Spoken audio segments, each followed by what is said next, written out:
Ladies and gentlemen, please welcome once again, John Defterios. Thank you very much. Gentlemen, go ahead and take a seat. Thanks very much for joining us, and good afternoon to you as we conclude day 2 here at the Egypt Economic Development Conference.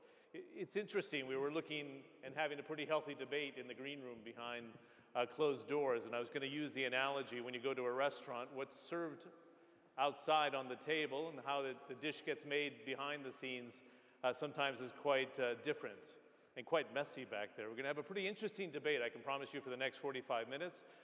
We have the tablet and an email address, and I know a number of you carry your handheld devices. Feel free to email me, and they show up in the tablet right here. And if you want, it's a little bit difficult for me to see you from the stage, just give a hand signal. We can try to get a microphone to you. As you know, this morning we heard from this cabinet in laying out at least a 5-year plan for economic reforms and setting an investment target of $60 billion between now and 2019. The panel that I chaired in the morning was an excellent group of people looking at a number of different projects, say GE and Siemens on infrastructure, China looking strategically into Egypt as an investor, Mr. Alabar's project to do Capital Cairo going forward, very grand infrastructure projects. But to have sustainable growth and to hit the target of growth of 7%, if not more, for this Egyptian economy, it's going to require, of course, finance. Finance for projects, finance for long-term sustainable growth, finance for sparking small and medium-sized enterprises. But it also requires predictability, line of sight politically as well. So we'll cover the landscape here in the next 40 minutes and welcome a very healthy debate. Let me quickly introduce our panelists, starting on the far side of the room there with Peter Orszag, the Vice Chairman of Corporate Investment Banking with Citigroup of the United States. He's flanked there by Arif Nakfi, who of course is a Group Chief Executive Officer of Abraj Group, which is a big investor in this country. Hisham Ez Al-Arab is the Chief Executive Officer of CIB and the Chairman of the Federation of Egyptian Banks, followed by Kirill Dmitriev, the Chief Executive Officer of the Russia Direct Investment Fund. And sitting right to my left will be Timothy Collins, the Chief Executive Officer of Ripplewood Advisors. Let's give them a warm welcome, and then we'll start into our questions.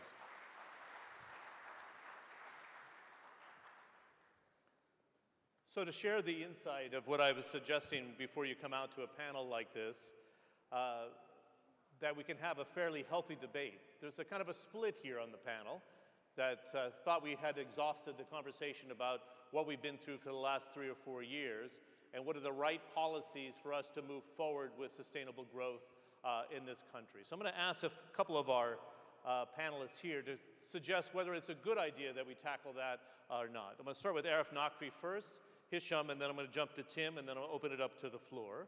First and foremost, Arif, do you want to kick it off on why it's important as a private equity man, as an investor of 16 companies, to have line of sight where we're going politically going forward?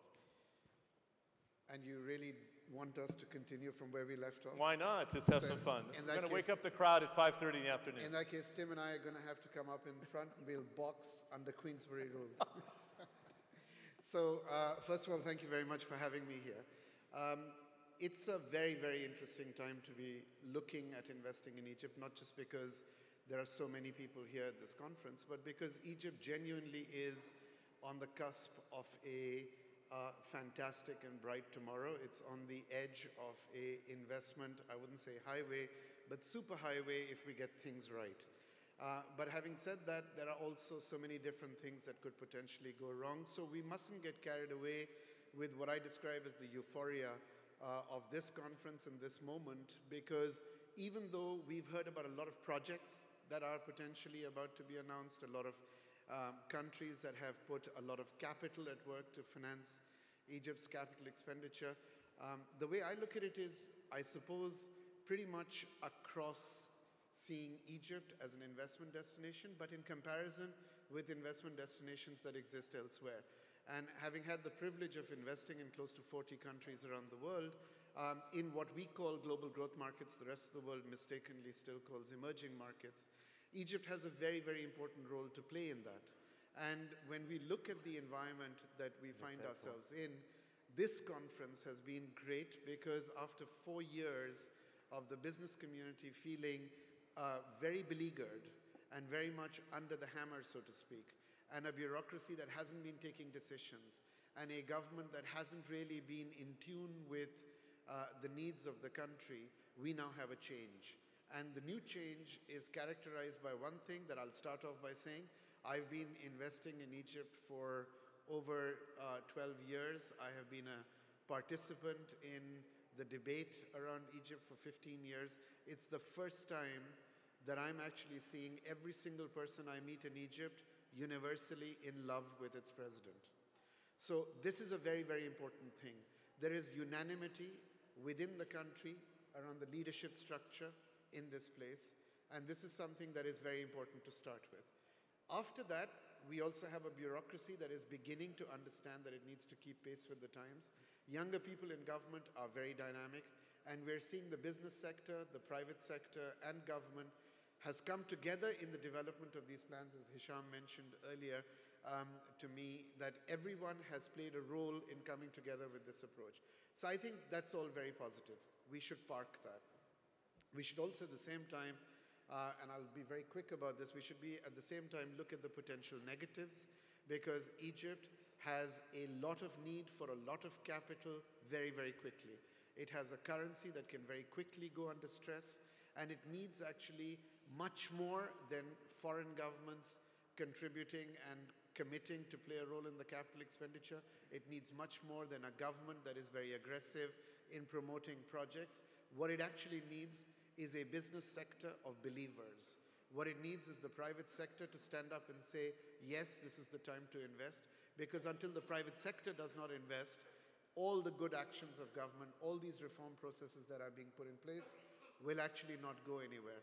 And then beyond that, we need the taxi driver, we need the people on the street, we need the people that make up the majority of the population of Egypt to feel good about it and to start spending. Because in an economy like this, the consumer economy is the driver of so much that can happen. So on balance, I'm feeling that we're in a very good place, but I'm not in that camp that says it's all over behind us, the road is just upwards, and there's just going to be fantastic growth.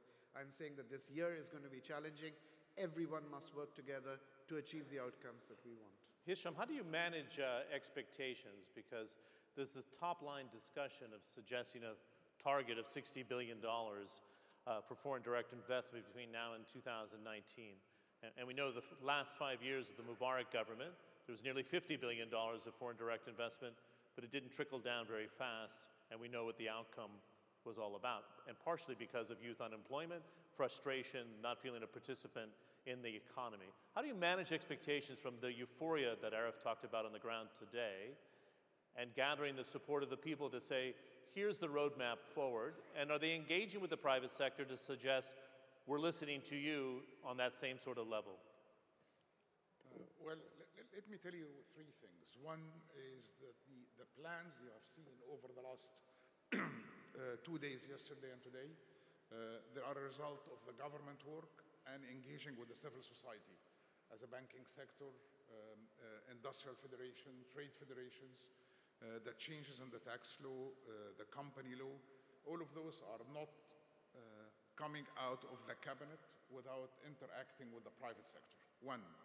Two, personally, over the last 35 years in banking, I never understood the economic DNA of Egypt. Okay, and it's the first time you ask that question, you hear consistent answer from the government official, and practically they tell you it's a free discipline economy, depending on the private sector. Great. Now I can have an explicit definition for the economic DNA of the country. Three, which is again very important, in the past, I doubt very much that we heard a 2050 vision for the country. And this time I'm hearing a long-term vision. For us as a private sector, and especially as a bank, I need to understand what are the long-term plans. The short-term painkillers dealing with the economic condition or the social issues, proven with no doubt it will never pay. You need long-term sustainable plans. And when I heard the government this morning and the Prime Minister talking about sustainability and growth, that's very different from the previous growth of 7%, but it's not sustainable.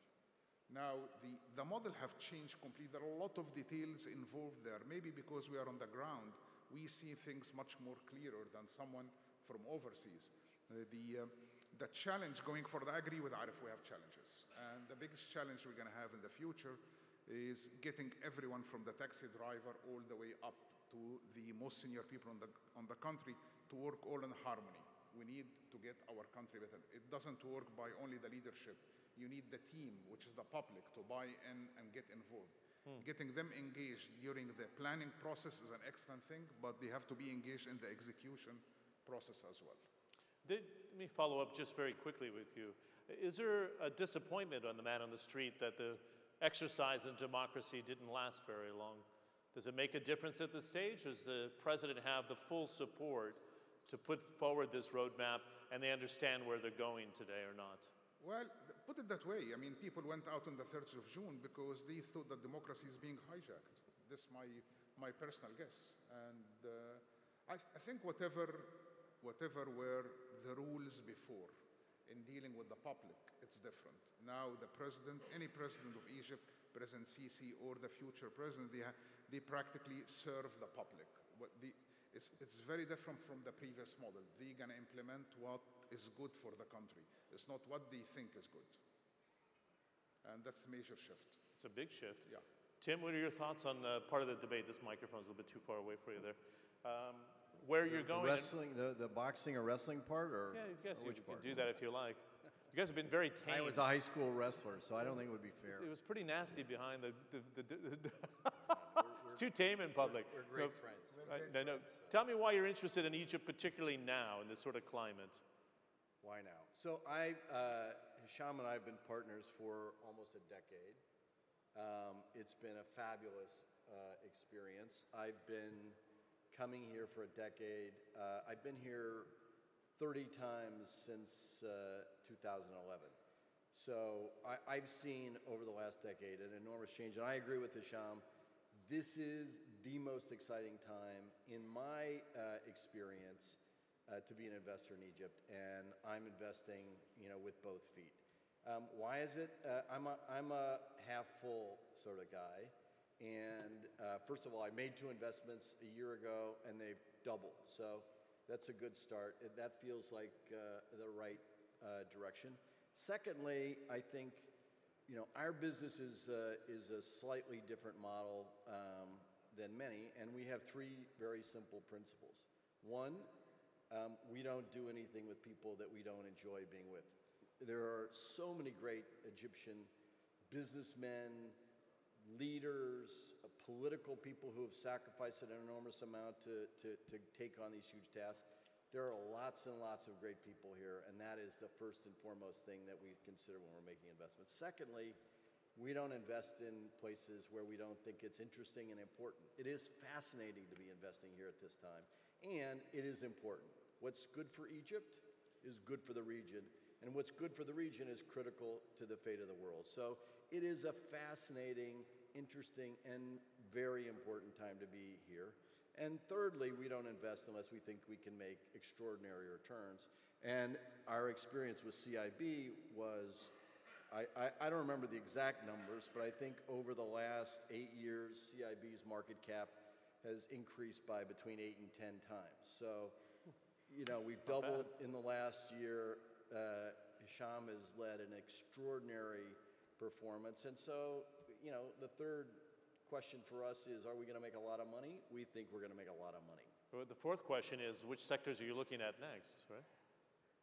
Well, around the world, we're investing in 4 sectors, and no different here, really. The first is real estate. We've made 2 investments in leading real estate developers here, are doing extraordinarily well, are making some important announcements over the next day or 2, or maybe even today. 2, we're investing in agriculture, and 3, we'd love to find another opportunity to invest in the financial services arena.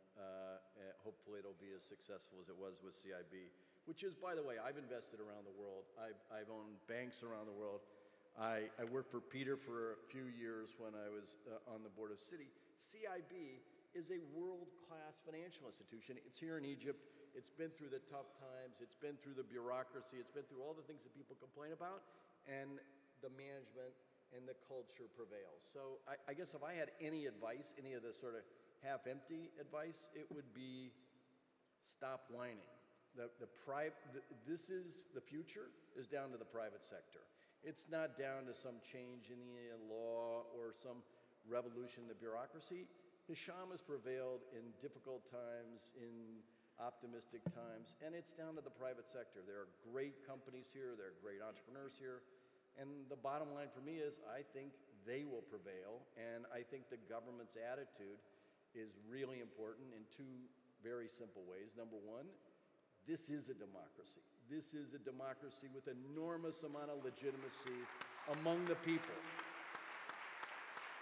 And I was here all through the revolution. I saw an illegitimate government, and I know what that looks like, I know what that smells like, and I know what it means when 20 million people take to the streets. That is democracy. So it's a democracy. And legitimacy is a powerful part of the future of this country. And number two, as we saw today, they have a plan. Is it going to be without bumps, without hiccups, without struggles? Of course not. Name a place on the planet that doesn't have challenges, that doesn't have bureaucracy, that doesn't have crazy laws, it doesn't have dysfunctional legislatures. If it were easy, everybody would do it. This is an extraordinary place, and the glass is half full. Good. Peter, let me get your thoughts on this legislative framework that needs to be in place. You have a number of years of experience in the administration, and now, of course, as a private sector banker. As you see the building blocks to move forward for Egypt, what is essential, kind of taking the counterposition of Tim, what needs to be in place to make it work? Well, first, I do think we need to just step back and realize how exciting the moment is. Not just because of Egypt's geography, it's got a very young population. 50% of the people are 24 or under. I mean, that is a remarkable demographic. And we're off to a good start. Unfortunately, though, the process here is not like you study for a final exam and take it and you're done. It's more like you're on a diet and you need to put continual effort in. Peter, and you had to bring that up. Sorry. And so I think we're off to a very promising start. There's lots of room for improvement and opportunity, which is what's exciting. So the export share outside of oil is exceptionally low here. That provides that opportunity for growth. The employment to population ratio, especially for women, is very low. If women had a 50% participation rate instead of a quarter, the economy would be $40 billion larger, just as an example. Wow. We talked earlier about 7 million people working for the public sector. There was a comment, by the way, in one of the earlier panels that should be 1 million by international standards. That's not right, but 4.5 million or so is the kind of international standard. There's opportunities there. There are lots of opportunities, and you saw those being identified and with performance indicators being laid out. I think that's exactly the right approach. What we need is a conference in 2 or 3 years from now to come back with the same level of excitement, the same level of attention to detail, check where we are, and readjust so that we can continue moving forward on that diet. There's a question from the floor, and it's, Kirill, I'll bring you in just a moment, but what are the main things that you require to be put in place in Egypt in the next year? This is interesting, that somebody wants to see the change in the next year that would maintain or sustain the energy that we find today. We follow up with you, and then Arif, if you want to jump in on that. What are you looking for from the outside to say, in the next year, what needs to be done in your view? Well, the things that have been promised for the next year are obviously at the top of the list. So implementation of the value-added tax, continued, and let's give this government credit for taking on the very important issue of energy price subsidies, which were 6% of GDP being devoted to energy subsidies. They've started to walk that down, continued progress on that. Basically just a year from now, we need to look back at all the things that the government said that it would do and that we all believe it will do, and just check in and readjust. Continued progress, I think, is instead of one thing, is what's key. Arif? Look, I think we have to recognize one very important fact, which is that this conference in itself is an extremely exciting moment because it's an innovation. It is a moment in time when a government is actually putting itself out there and is saying, we've come up with a set of plans, ideas, and a roadmap, and we want to tell the world about it. It's very rare. You don't see the government in the UK or the US or any of the developed economies ever do anything like that. So this is a level of transparency that you don't see anywhere, and it's fantastic. So we need to applaud that. We need to move forward from that, and we need to say, I'd love to have another conference in exactly the same venue, exactly a year from now, where the government can turn around and say, you know what, this is what we had said we would do. This is what we've actually done. Here were some of the issues that we faced because we couldn't do them, and these were the reasons why. But by and large, this economy has grown by 10% thanks to the efforts that we made, but more importantly, thanks to the efforts that all of you made. So bringing inclusively the private sector into the mechanism of decision-making in the way that we have seen over the last 2 days happening here is a first for the Arab world. This is a very, very big deal. And I think we should all work off that and see where it leads to, because I think it's very positive. Good. We're going to come back to the rest of the panel, but I wanted to bring in Kirill Dmitriev of the Russian Direct Investment Fund. We know that Russia has a long history and a presence in Syria in support of that country in different intervals over the last 40 years. And there's a longer relationship that even stretches back in Egypt that most people don't know about between Russia and Egypt going back 40 years ago as well. Why are you present here now, though, Kirill? What do you find interesting in terms of sectors where Russia should be participating? Well, Russia is very much with Egypt, and we are very much positive on Egypt. We are very much impressed with President Sisi and stability he brought in and the growth that we are seeing. 4.5% this year, maybe 5% the following year. It's very impressive, and the fate of Egypt is very much the fate of the region. Stable Egypt means a stable region. Russia trades a lot with Egypt. We had growth in our trade by 80% last year to 4.5 billion. And we are big believers in agricultural sector in Egypt, where Egypt can really become an agricultural hub for the region. So we want to invest in ports, we want to invest in silos, jointly with some of our state companies to really develop agriculture infrastructure in Egypt. Energy is very important. During the visit of President Putin, we announced that we hope to build a nuclear plant in Egypt, and that would enable Egypt to create the whole industry, nuclear industry, with engineers, thousands of workers who basically understand the nuclear capability, nuclear energy. And finally, we believe that Egypt really needs to have sustainable institutions to take this forward. So one of the agreements we signed with Ministry of Investments is to create a sovereign wealth fund for Egypt, where we can help and share some of our co-investors, some of our processes, to really become a key point of sustainable growth investment cycle. And we know that many sovereign wealth funds really would love to have a counterpart in Egypt with whom they can co-invest in major sectors of the economy. So we are very much impressed with Egypt growth. We believe that specific institutions need to be in place to ensure that this growth moves forward.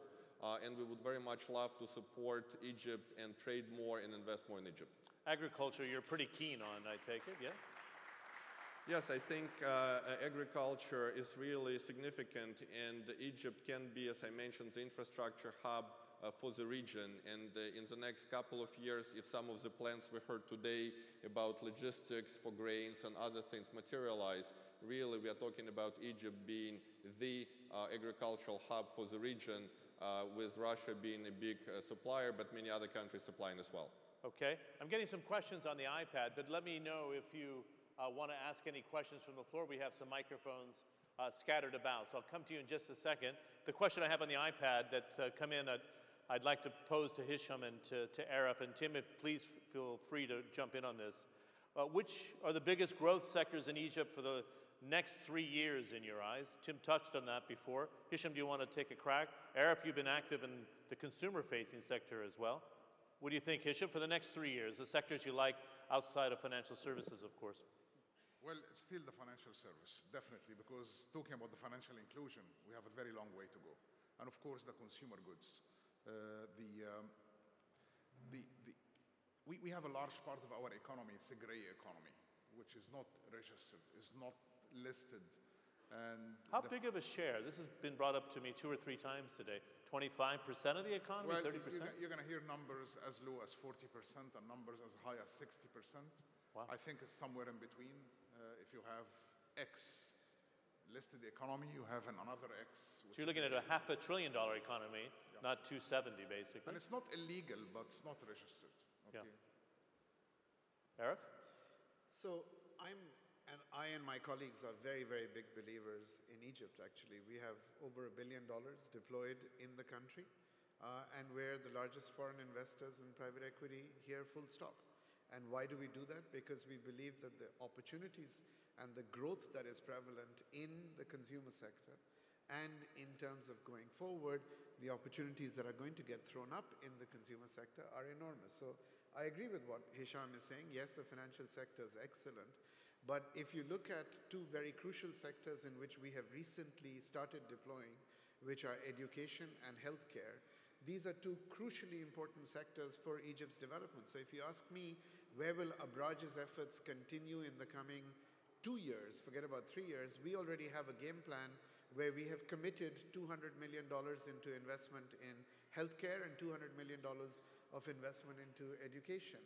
And this is not a pie in the sky. This is actually stuff that has already started happening, and we're continuing to deploy in 2014 and 2015. Outside of these sectors, which we think are very exciting, simply because the run-of-the-mill opportunities that are currently there, the existing infrastructure in healthcare and in education in this country for its prosperity and for the size of the economy is woefully inadequate. And we believe that we should be catalysts in changing that. Outside of those 2 sectors, we continue to believe in the consumer-facing business sectors. We continue to believe in logistics. And we think that events like this conference and the fact that they catalyze investment activity, and a very important factor that nobody seems to take into account, which is the feel-good factor amongst Egyptian business people themselves. Foreigners can come in and deploy capital into Egypt. Great. There's a lot of money that will come in.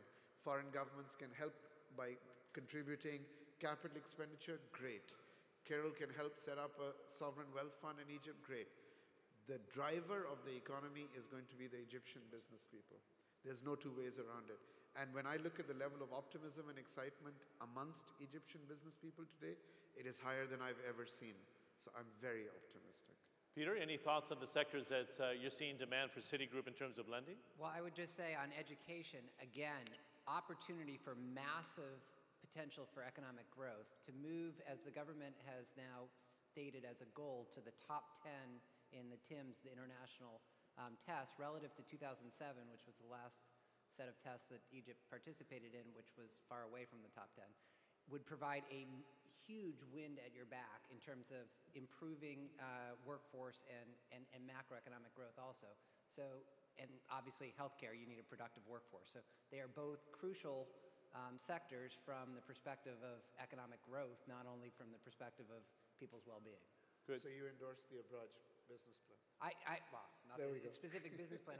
I'm endorsing the goal of hitting the top 10 in TIMSS, which I think, by the way, is going to be challenging, but it's a good goal to set.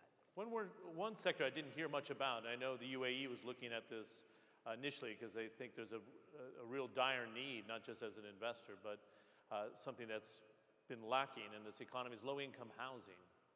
Do you think there's a market for low-income housing that could actually be packaged, Hisham, for example, in the banking sector where we can encourage much better quality stock for these people that can kind of rise with this economy and move into the middle classes eventually? Home ownership is one of the most important pillars for social stability. Yeah, that's why I asked that. And I think there is an initiative by the central bank about some kind of subsidized interest rate for low-income housing. Excellent initiative. There are other initiatives by the government about what you call it, home ownership deeds and facilitating the documentation. All those issues will help, but yet you need the projects like the UAE and the other developers to mind you that I think the last numbers I looked at back in 2010, the gap between demand and supply at that sector was about 200,000 units a year. And mind you that we have 4 years of stagnation. There is very good demand and very good. it's an excellent demand there, but we need really certain, you need to kick off, but the demand is there. Good. Do we have any questions from the floor? I see we have some paddles out there, and I have some coming in on my Y-Way tablet. Please, on number 5, if you can. I would just ask those with a microphone in their hands to be extremely direct, and if you can pose it to one of the members of the panel, it would be terrific. Before I call on you, is there anything on this side of the room? Let's go ahead and get your hands up now, please. Go ahead, it'll pick you up. Thank you. My question is, what are the top 3 risks that the government should try to mitigate in the next year? Top 3 risks for the government to mitigate over the next year. Who wants to tackle that? Tim, you got any strong thoughts about how the train can come off the tracks rather quickly? I do. It's not my job or my expertise to opine on things like this, but I think it's pretty obvious. Security is clearly issue number 1, and I think as we've all seen in this conference and the changing environment all around Egypt, this is job number 1 for this government, and they are taking it. They're taking it in hand. Number 2, and I think segue a little bit back to the earlier question. The real sector for growth and opportunity and critical is jobs, wherever they come. I mean, the number 1, even ahead of social housing, which I think is critical, it's jobs.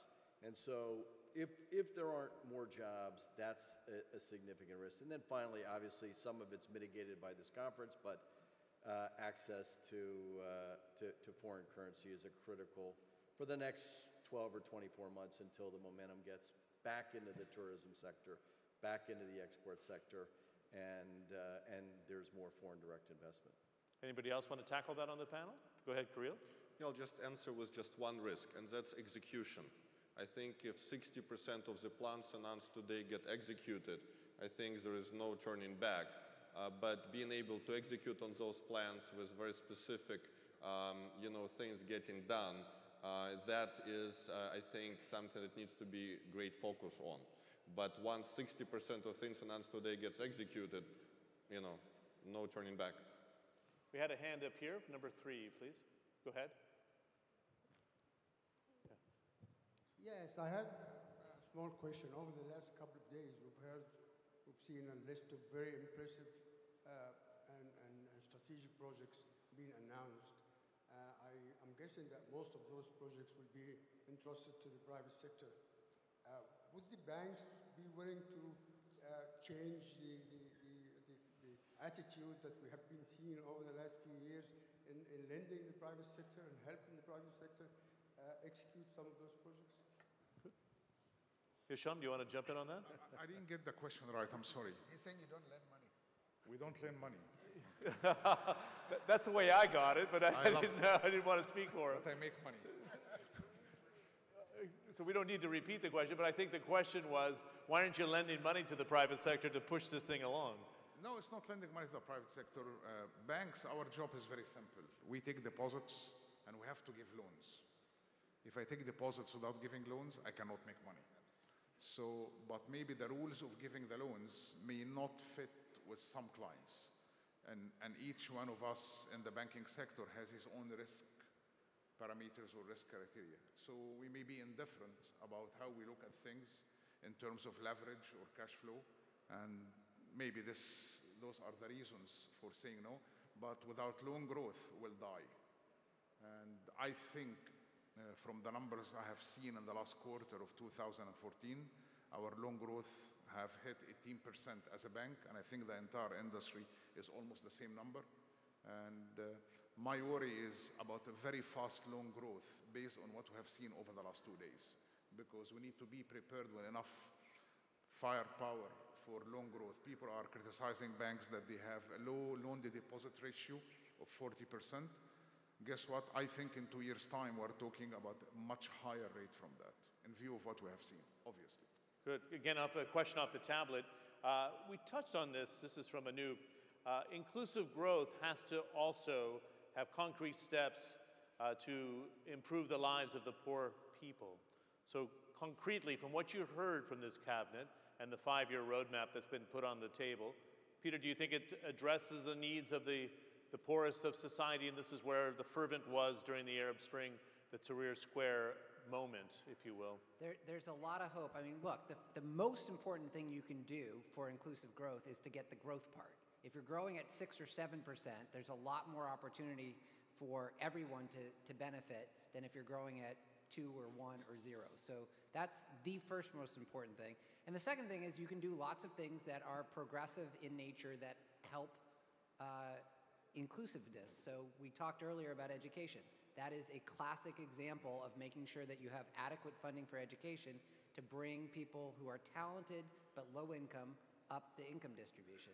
Coupled with the government, for example, some of the progressive income tax changes that they've made helps to also balance things out. So I think there's significant opportunity and a lot of progress that in the plans are laid out. And again, it comes back to the point earlier of just executing on those plans. I may add that subsidies is very important because You'll go further on the subsidies, Hisham? Exactly, because 80% of the energy subsidies used to go to 17%, the wrong 17% of the society. So, and we're talking about the energy subsidy was substantial part of the budget deficit. Redirecting that to health and education and job enabling is very important. Very good point. We have a lot of hands up. We have about 5 minutes left. Number 4, and then we'll go to number 6. I just ask you to be very direct with the questions because of time, please. Arif Naqvi, this question is for you. Let's talk about localization of investments. Egypt has a big population. Not all of them live in major cities. More than half live in rural areas. When you talk about education and healthcare, how much of your investments are you planning to dedicate for these underdeveloped areas? Great question. That's because everybody thinks of Cairo and Alexandria, but are you enticed to go outside, Eric? I think the short answer is yes, we are. Because, you can't define Egypt by Cairo and Alexandria, even though a large segment of Egypt's population lives in those two cities. But the reality is that those outlying areas also need, like you correctly pointed out, education and healthcare. But you have to remember that when we invest into companies, we are not taking or substituting the role of government. What we are doing is providing an enabling environment for businesses to prosper that enable an alternative to come in, which provides low cost and often affordable mechanisms for either education or healthcare. We cannot be all things to all people, and again, we will not be in a position to put schools down in outlying areas that don't justify the economic component of building the school or the hospital in the first place. But working in partnership with government, and often this happens in many countries around the world, where governments turn around and say, we need you to build a school or a hospital here or there, simply because you already have 10 or 12, and we will work with you in an enabling environment to make it happen. I think the important thing in answer to your question is that the way we look at business is that we will go where the opportunity is. The sector is crystal clear as being the need of the hour in Egypt, and it's not the only two sectors. There are many others that we can talk about, and just the two sectors that we've talked about are large in themselves. So for example, a few years ago, we bought a business in Egypt called Al-Burg, which was in the diagnostics business. Today it's called IDH, and it is without question the largest business in the Middle East and one of the largest actually anywhere in emerging markets in the diagnostics business. And it's been built up out of Egypt by going to where the demand was, often in outlying areas. So the answer is yes, we will, but so long as the economics justify it. Okay, we have just 3 more questions, and I'll be very quick. Number 6, please. Again, very quick on the question, if you don't mind. And then we'll wrap up on 5 and 3, and then we'll call it a day. Please. I guess to improve the economy and to ease up the pressure on the hard currency availability, we may have to encourage exports out of Egypt. So what kind of exports you think will be top priority in the coming period? Thank you. We didn't cover that area. Hisham, do you want to take it? I think the service export, I think tourism, we have competitive edge. You have things for the near term and things for the longer and medium term. For the near term, I think with our position in terms of logistics, with the Suez Canal and so on, there's definitely the service part in shipping, and the other part is the tourism. Egypt is gifted with the weather, the locations. You have seen Sharm el-Sheikh. We have like that many resorts all the way down by the Red Sea. And if we encourage and market tourism well over the coming few months, I think that's alone exporting service. Mind you, there is more of a medium-term work to be done in the industrial part and mining and other things. But really, on the near term, I think is tourism. I had a good briefing yesterday. I was shocked to see there's at least a dozen projects in Sharm el-Sheikh that are getting off the ground. Big scale investment projects for housing and villas and apartments and hotels. It didn't stop. It's a beautiful city. That is, but it's picking up in a big way. Let me just say one more thing about that. I think every country makes a mistake if they don't focus on manufacturing. And I think this is an incredibly central geography with great logistics, a very low-cost labor force, an underutilized labor force, and an underutilized educated labor force. So I think it's a mistake to skip over, the basic manufacturing. And this should be, as well as an agricultural hub, it ought to be a very important manufacturing supplier to both the region and to Europe. And it has trade agreements, with the and EU great trade agreements. and Africa particularly. Number 5 and 3, and then we'll wrap it up, please. We've got a microphone there. Thank you. Sir, my question is that, as we know, 40% of the Egypt population lives near or below the poverty line. After this beautiful conference, how many of them will move into the mainstream and live a good life and have impactful contribution in increasing the consumption of the country? Thank you very much. How fast can this middle class grow, Hisham, in your view, from what you can see in the consumer development at this stage? Is it realistic to think we have about a quarter of the population still officially in the poverty level? When can you see a development of a middle or expanding middle class like we saw in India? Well, it's all about the leadership of the country, how you inspire people to join the middle class. Are you demoralizing them and so you don't have the energy to work harder and move into them? Are there opportunities for the middle class or not? And I think having a long-term, clear economic plans with better education can escalate the growth of the middle class. Good. Final question number 3 here, and then we'll wrap up the session. Thank you very much. Dr. Mohsen Salamoni, FinCorp. My remark is to Mr. Arif. Mr. Arif, you open your remark with some reservation about the Egyptian growth. As an economist and as a professor of economics, I find there is no place for this remark, no place for that reservation. As the Egyptians have demonstrated, in 1 month, they have raised 63 billion in 1 month from Egypt and not from outside Egypt. Therefore, the growth for Egypt and potential of growth is greater than any other country. Thank you. That's quite a statement. So I don't think you were disagreeing with that, but that was the Suez Canal financing. Yeah, so I just need you to know that I did not express a reservation. I am very, very optimistic on Egypt's growth. All I have said at the outset, which is still a point that I would hold, is let's not come off past laurels. Let's not just rest on the fact that 63 billion was raised or that, X billion has been raised in this conference. Let's not focus on that. Let's focus on the roadmap ahead, and let's see how fast this opportunity can be translated into reality. Because it doesn't matter how much money you raise, it actually matters how you spend it, okay? That is probably more relevant than the money that is raised. And in many countries around the world, the initial euphoria often doesn't get translated, and we've all seen it. I feel that this is a great time for Egypt. It's a great opportunity for Egypt, but it is a combination of private sector and public sector. Government should be in the business of governance, not in the business of management. It should provide the directionality. The private sector needs to step in and make it happen. That's what I was saying. Good. Let me thank this group because we're out of time. A warm round of applause.